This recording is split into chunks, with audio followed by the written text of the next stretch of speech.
situation. He took a pitch in the back. He got beat for crying out loud. Who used heart attack? Me. Managers on a Major League Baseball team don't make decisions. Could have done without that. Credibility in this situation is worse than losing your job. Was it over when the Germans bombed Pearl Harbor? The castration of the Major League Baseball managers, we know it. Ask me about my win. All I have to say about Colorado head coach Deion Sanders, and as he calls himself, Coach Prime, I'm rooting for him. I want him to succeed. I want him to lead the Colorado Buffaloes to a series of college football championships, and once again, actually maybe for the first time, become a powerhouse in the world of college football. It's going to be judged by one thing. Are they going to win? Are they going to lose? Are they going to win 10 games a season, be in the BCS picture, and win championships? If that's a fact, if that's the future, if I'm looking up into this, genie bottle that I'm rubbing against and putting a wish into the future, and I look and there it is, the Colorado Buffaloes, one of the elite teams in college football, that Deion Sanders' style, his way, is going to be replicated. If not, nobody's going to give a shit. It comes down to wins and losses. You talk about other coaches, other people's opinions about Deion Sanders and his quote-unquote style. It's going to be about wins and losses. Colorado is going to be a team that's going to be in a mix year after year, and that's the place where the young athletes of today want to go to school and play for Coach Prime. Then Deion's going to be successful. If not, a couple years down the road, we're going to forget that he was a coach. Either he's going to become one of the elite, one of the best of all time, or nobody's going to remember him. Point 2, Dream Team. I look right across from me. One of the greatest semblances of talent in the history of sports was the 1992 Dream Team. And I look at that picture, and Christian Laettner, we think of the elite top draft pick, kind of put on that team as an asterisk. But there were 11 other of the greatest players to play in the history of the National Basketball Association. Patrick Ewing, Scottie Pippen, David Robinson, Clyde Drexler, Magic Johnson, Larry Bird, Chris Mullin, Michael Jordan, John Stockton, Karl Malone, and Charles Barkley. And if the U.S. and its basketball directors and people want to put together a comparison or something close to the 1992 Dream Team, here's what they should do. They should build on the little threesome of LeBron James, Kevin Durant, and Steph Curry. Add to it the likes of Joel Embiid, Jayson Tatum, Kyrie Irving, Jimmy Butler, Anthony Davis, Trae Young, and Kawhi Leonard. And instead of bringing in a top player from college, add a couple legacies, James Harden and Russell Westbrook, and make this the best damn Team USA in the history of Team USAs. Mack Brown, the former coach of Texas, now head football coach of the North Carolina squad, made a comment the other day, and I loved it. Instantly, I'm becoming a Mack Brown fan. And I'm going to read this to you because I find it very interesting how far he goes to defend his player. Now, he has a player that ends up being suspended, and he says, quote, "We're absolutely crushed to learn that Tez Walker's eligibility has been denied for this season, and he won't be able to play. I don't know that I've ever been more disappointed in a person, group of people, or an institution than I am with the NCAA right now. It is clear that the NCAA is about process, and it couldn't care less about the young player it's supposed to be supporting. Plain and simple, the NCAA has failed Tez and his family, and I've lost all faith in its ability to lead and govern our sport. They've messed so many things up as it relates to college football, and now their failures have negatively impacted the life of one of its own. Just imagine what it is like for Tez to be so excited to come home and have a chance to fulfill his childhood dream of playing for North Carolina in front of its family and friends, only to have it taken away despite doing nothing wrong. I can't begin to understand how this has happened. The decision makers at the NCAA and its community should be ashamed of themselves for doing this to a young man. As it's clearly documented, Tez should be eligible for a number of reasons, not the least of which is the mental health issues he's faced during his time in college. And with this decision, the NCAA has placed an unnecessary burden on him. He's had a rough go of it, and this will surely only make it worse. How dare they ever speak about mental health and student athlete welfare again? We've got complete rosters overhauled through the transfer portal, players playing in their 8th year of college, players playing in their 4th school, and a list goes on. Yet, Tez Walker, who has only played football at one school, isn't eligible. It makes no sense and never will. I very seldom read an entire statement, but I had to need to do that. This is a coach that's obviously putting the player first. You're talking about the NCAA and an institution which has clearly tried to benefit itself in many situations.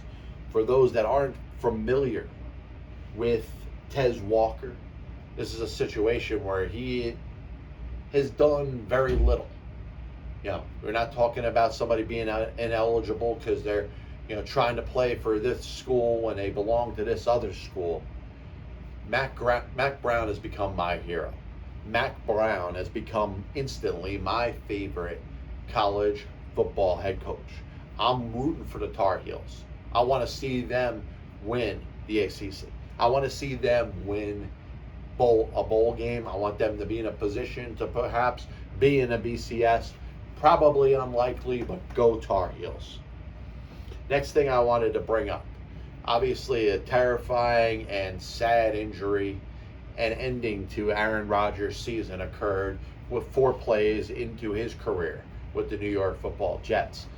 Obviously, I wish him the speediest of recovery. If there's any chance shot opportunity he could be back on the football field by the end of this season, it would be a miracle, but I'd love to see it happen. No Jet fan here, but I'd like to see him play at the highest level because he has been one of the best to do it for the last decade plus. An interesting thing that I wanted to discuss, the Jets and obviously their decision to go with Zach Wilson as their starter. It's the right thing for Coach Saleh to say. It's the right thing for the Jets going forward until they have even brought in any competition for Zach Wilson. They have not done that. Their third stringer is Tim Boyle, who's probably going to be elevated and will play as Zach Wilson's backup. How far should the Jets go with this? Obviously, Aaron Rodgers isn't going to be back for the rest of the season. If he is, maybe in the playoffs, like I said, a miracle, but you can't bank on it.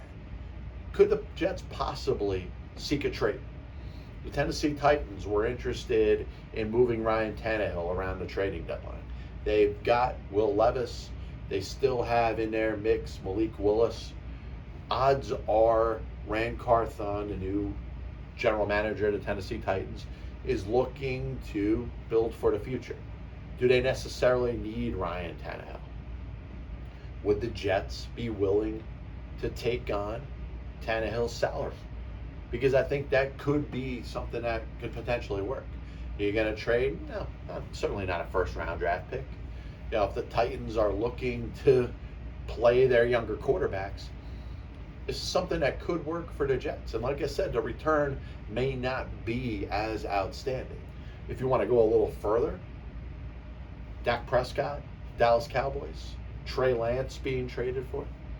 Would the Cowboys have an interest in looking at Zach Wilson in a Prescott for Zach type of trade? I don't know. It seems a little more like fantasy football dream scenario. I don't think it would ever happen, but I think it's a little bit of food for a thought. This is the Pass Ball Show, brought to you by JohnPLA.com, by St. Aloysius Church in Jackson, New Jersey, by Two Ways, One Passion Food Truck, located in Scranton, Pennsylvania. Today's Saving Sports History segment is going to start out by talking about 1924. Today being the 16th day of September 2023. So all occurrences happened on this day, on September 16th. 1924. Eventual Baseball Hall of Famer Jim Bottomley sets an MLB record for 12 runs batted in a baseball game. And yes, I'm one that says save the RBI. 1950, the Cleveland Browns played their first game in the National Football League, and one of the kind of showstopper moments, I think, in the history of sports. We don't talk about it too much. Cleveland Browns in the old All-American Football Conference, the AAFC, existed for 4 years, 1946 to 1949. The champions of the AAFC for all 4 of those seasons were the Cleveland Browns. The AAFC folds. The Browns joined the NFL in 1950. Guess who wins the NFL championship in 1950?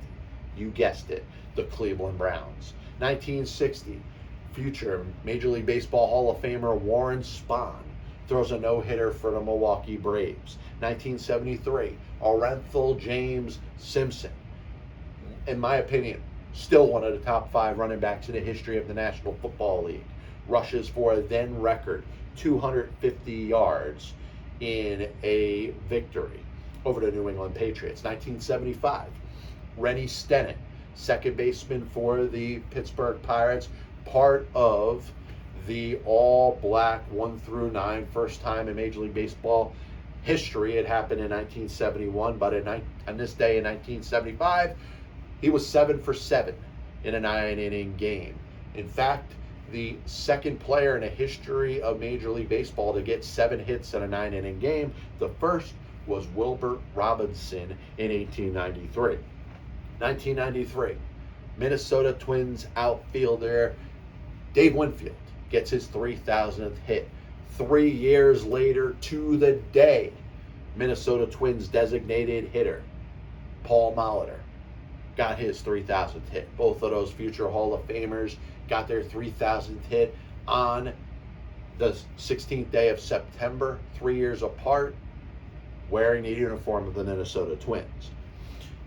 Legendary NBA basketball player and Hall of Famer Elgin Baylor was born on this day in 1934. Baseball Hall of Famer Robin Yount was born on this day in 1955. 3 years later, World Series MVP in 1988 and Cy Young Award winner of that season, Oral Hershiser, was born on this day in 1958. 1959, Baseball Hall of Fame outfielder and stolen base champion Tim Raines was born on this day. 1951, we lost Baseball Hall of Fame umpire Bill Klem. His nickname was Catfish. If you ever said that to him, he'll probably punch you in the mouth. But one of the more pronounced and dominant umpires during his time. 2015, Hockey Hall of Fame center Bob Cleary passed away.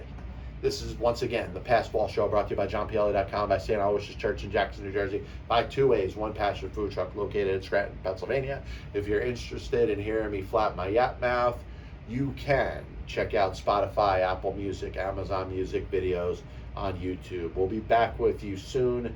God bless you. And as always, I'll see you on the other side. Chris Bryant was on the Chicago Cubs roster opening day. I have many leather-bound books. My apartment smells of rich mahogany. Why don't you give it all, or a majority of it, to the team that wins the freaking World Series?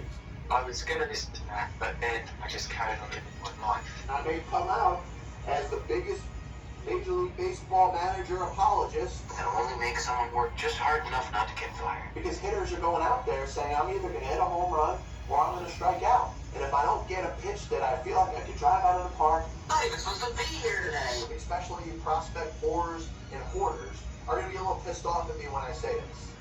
I'm a dude playing a dude disguised as another dude. There are only 2 managers in baseball's Hall of Fame who have losing records. One of them is the iconic Connie Mack, who you could say, in spite of winning 5 World Series championships as a manager, could be in as much as a pioneer.